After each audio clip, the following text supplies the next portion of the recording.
Today we're doing a rear leaf spring assembly. This is on a 2007 Freightliner Columbia, so let's get started. Alright, so how do you know that the bushings are bad? Well, there's three different ways. In the case of mine, all you gotta do is give it a little bit of a visual inspection, and you can see, you look under there, damn! There's not much left of that bushing, and there's a big gap right there. That one's obviously bad. Now the front one, it's not quite as bad. If you're unsure, you can always kind of lift up the truck and you can see if there's going to be like any slack whenever you lift the truck up. And usually if the bushings are bad, over time it'll wear out the tires a little unevenly. Now before I get into this, most people are probably going to wonder why I'm doing the whole leaf spring assembly. Why not just do the bushings? Well, I called some shops. I was quoted between $1,200 all the way to $4,000 just for the labor to have the bushing pressed in, or pressed out and pressed in. Then you add on top of that the cost of parts, surprises, disposal fees, taxes, and the lowest estimate I received with parts and all that other nonsense basically came to the same price as just doing all four of these. And I also got new U-bolts because I'm not going to reuse the old ones. This is an 18-year-old truck. And I also got new bolts for where the bushings are held in. First thing I need to do is clean this up and paint it.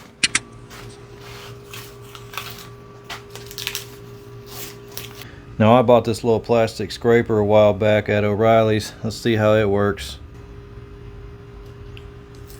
Not bad.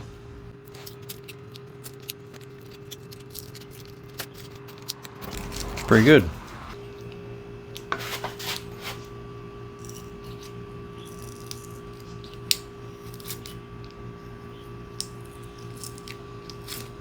Now I gotta get that stickiness off of there. We're gonna try this Goo Gone.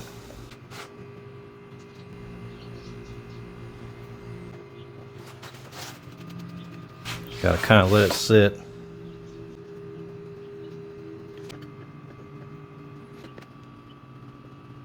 Alright, it's been a few minutes. Let's see if this stuff actually works. Well, I'll be. Just came right off of there. Alright boys, we're ready to lift these up. Hopefully this works. We'll see.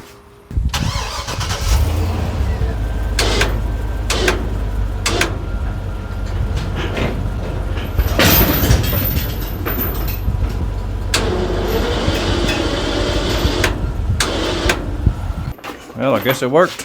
Kind of surprised. Right now is a good time to say, don't do anything I do in this video. Absolutely nothing. Okay, so now we're just going to wipe this thing down with acetone.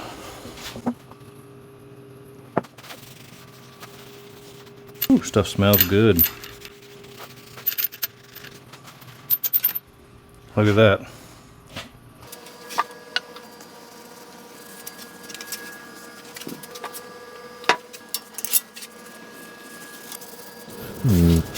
Okay, we're finished cleaning them all up. Now we're just going to spray paint it, and we're going to use some of this Rust-Oleum high heat.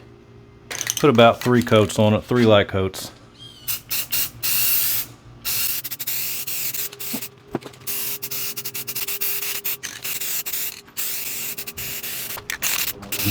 Now let's go ahead and do the U-bolts, and we want to make sure we tape over the threads, because you don't want to have painted threads when you're trying to tighten up the bolt. It's going to get all boogered up in there. Once we have them on there, then you can go back and you can paint the threads.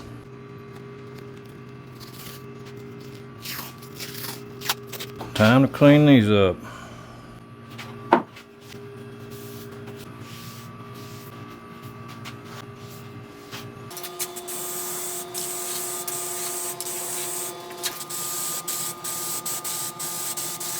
Alright, we got 3 coats on this. We went ahead and bought another can of this gloss black high heat paint.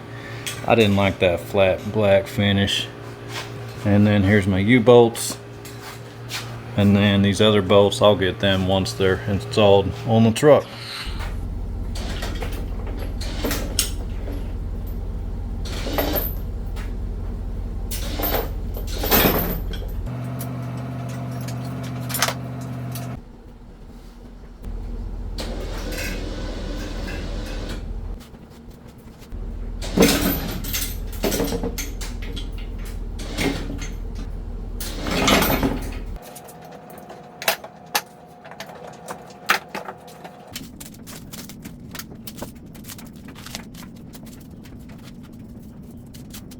We're going to go ahead and do this one first, and I'm going to go ahead and chalk the rear and the front of this. I already got it chalked.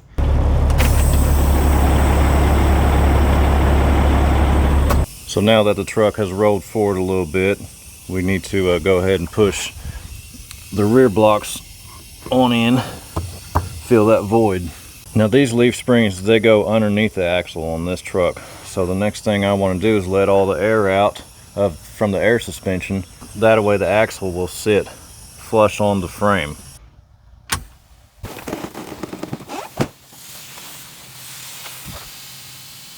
Okay, so you can see it's sitting straight on the frame back there.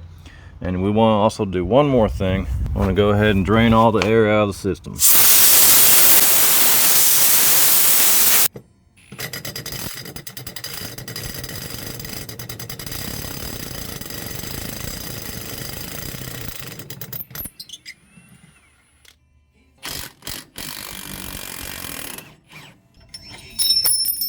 Well, boys, I'm gonna try to save these U-bolts. Of course, I'm not reusing them. Just to get this impact wrench under there, gotta jack up the axle.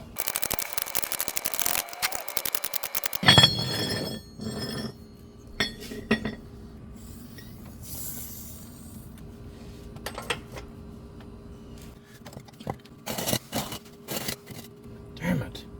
Okay, well that took way too long. Let's see if this works. I highly doubt it. We never know though. And this is 1 5/16.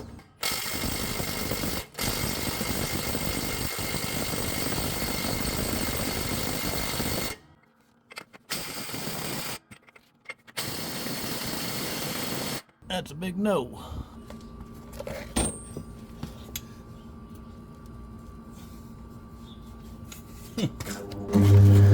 All right, so to get those U-bolts cut, we're going to use a grinder, and we got to move that shock absorber out of the way. It'd be tempting to use a sawzall, but as soon as you cut one side of the U-joint, the other side, it's going to move around while you're trying to cut it with the sawzall, and we all know that is a pain in the ass. And with a grinder, you don't have to worry about that. Let's go ahead and pull the shock out. And I'm going to make sure I don't do both of these at the same time. I'm doing them one at a time, because if I do them both at the same time, the axle will just, who knows where it'll go. It won't be held in place. You do one at a time, you got the leaf spring over there on the other side to keep it from rotating and moving back and forth.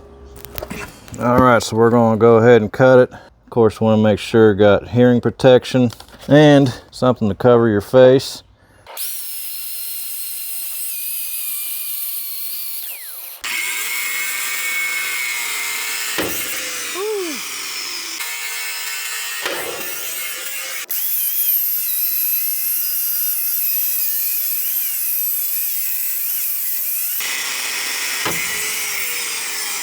Okay, now let's get the back side.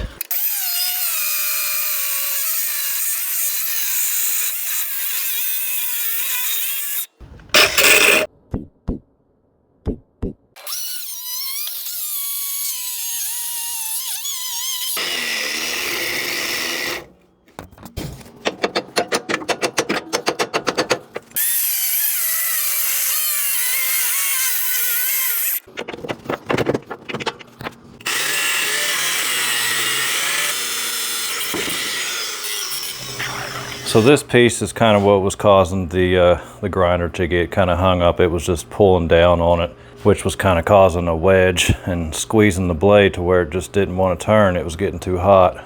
Now we gotta get these studs out of there. They're kind of seized up inside of it.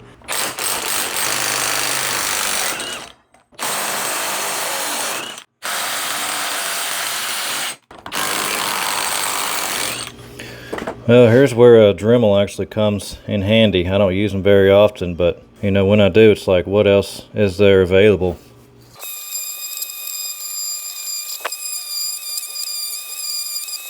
That's pretty good. Now we gotta do the other the other three.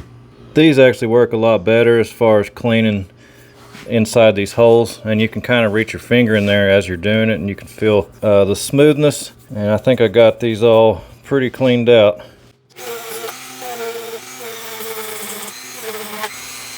Oops. Ooh, that's hot. Now, if I would have known Lowe's had these, I would have bought these, because this is a much better fit for those holes, and I'm sure a lot more durable, and this piece, it just feels like it holds a lot better.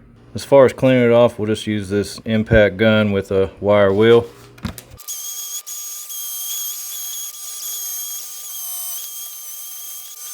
That's pretty good. Let's go ahead and clean it up with some acetone.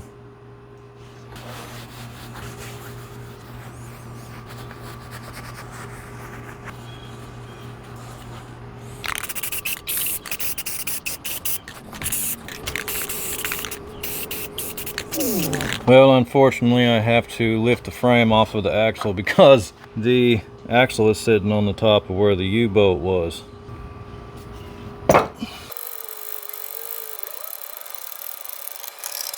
Okay, I think, yep, that's enough to take them out. There's one, there's two.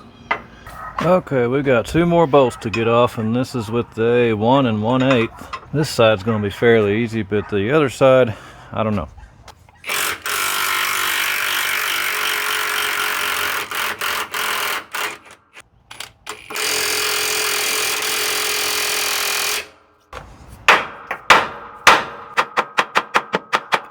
Well, I gotta loosen this thing up.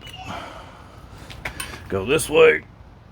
Go this way.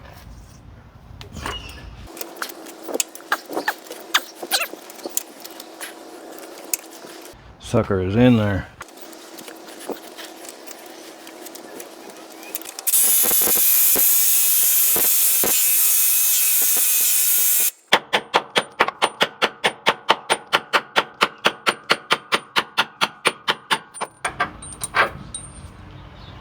Alright, the other one, different story. Can't get my impact wrench in there. All I can do is use this. Loosened up. It's pretty loose. Let's use my ratchet.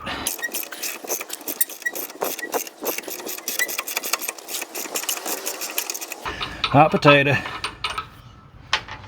Now once again we gotta try to loosen the bolt. Well, this one won't fit over that. Crap. That one won't budge. Ah, damn it. Feels like it has a lot of tension on it. Maybe if we lower it back down, it'll take some of that tension off. Let's hope. Well, I wish I would have got it on video, but I hit the leaf springs with the hammer and it just fell to the ground. I don't know if that's going to loosen up any of the tension on that bolt, though. I doubt it. Well, I managed to get the leaf springs off. I just kind of picked it up on the back and kind of just lifted it up and down and pushed at the same time. But that damn bolt's still stuck in there. I got it to turn a while ago, but hardly at all. It's still pretty good, pretty stuck in there.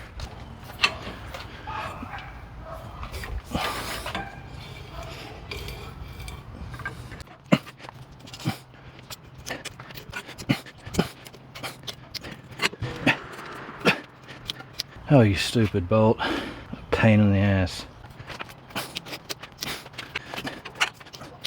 Seems like it freed up. Well, we finally got that stupid bolt out. Now it's time to install this thing. Oh my gosh, these things are heavy. Okay. Oh, come on, roll.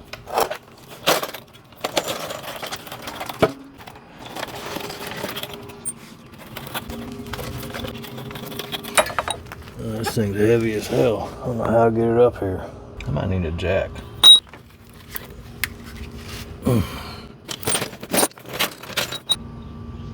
Yep.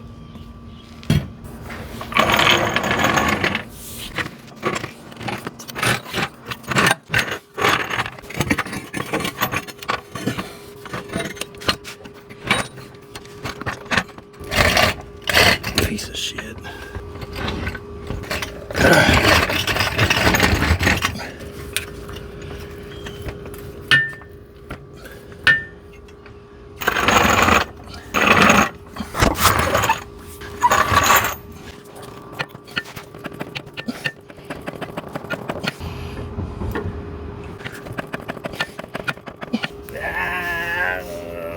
give you all a little better view. The view sucked a while ago. There's no room under here.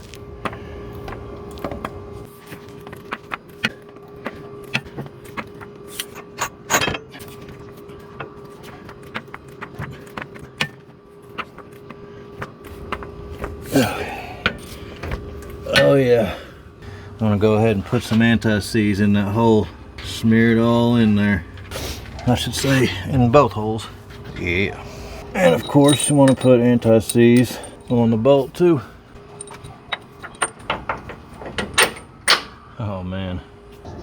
You know, with these bolts you want to alternate. You want to put one in this way, one in that way. So this one will go in like that.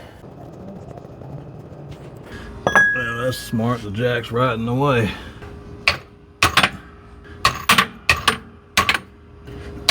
Let's put our anti-seize on here first. From the Freightliner website said either anti-seize or oil.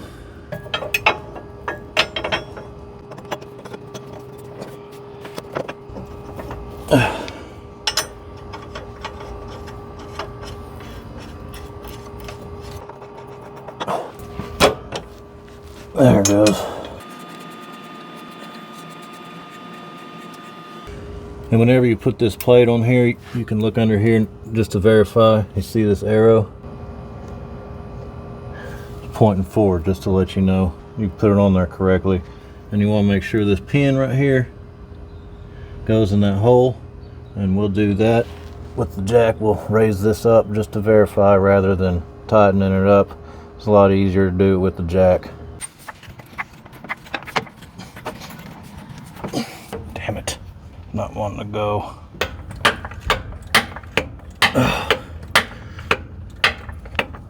There it goes. Oh, my neck is going to be hurting tomorrow. Oh, damn it. I forgot the washers. So I looked up the torque recommendations for these U-bolts, and there's 4 stages. Stage 1, hand tighten. Stage 2, 60 foot-pounds. Stage 3 is 200 foot-pounds. Stage 4 is 420 to 500 foot-pounds. And you want to make sure when you do it, you crisscross. So you start here, you'll go over here, and then you'll go back here, and then you'll go back across over here. Now, unfortunately, I don't have a torque wrench that will go up to 500 foot-pounds, but I do have this, which has multiple settings. So we'll start on number 1.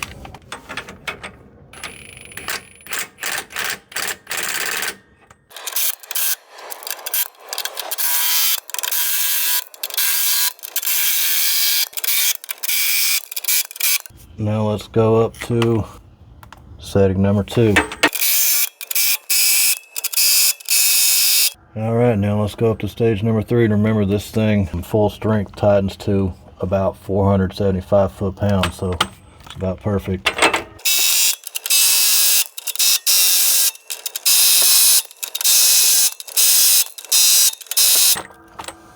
Well, I wanted to show you guys that not only did I tighten them up with my air wrench, I also tightened them up with this. And if you don't know, you can figure out your torque by going to a torque calculator. I've used this to put on my lug nuts.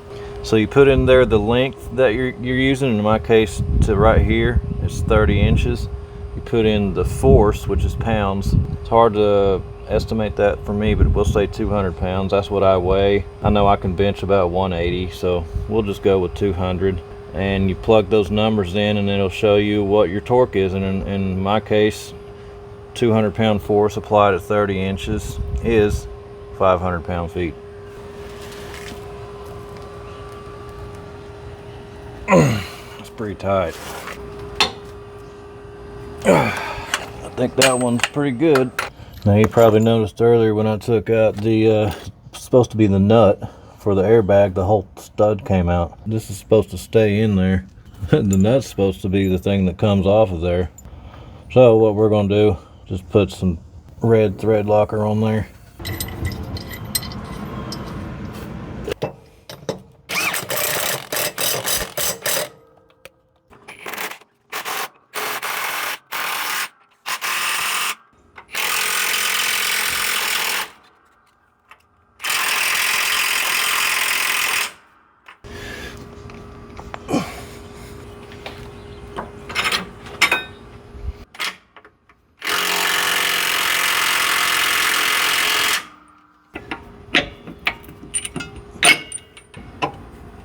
Okay.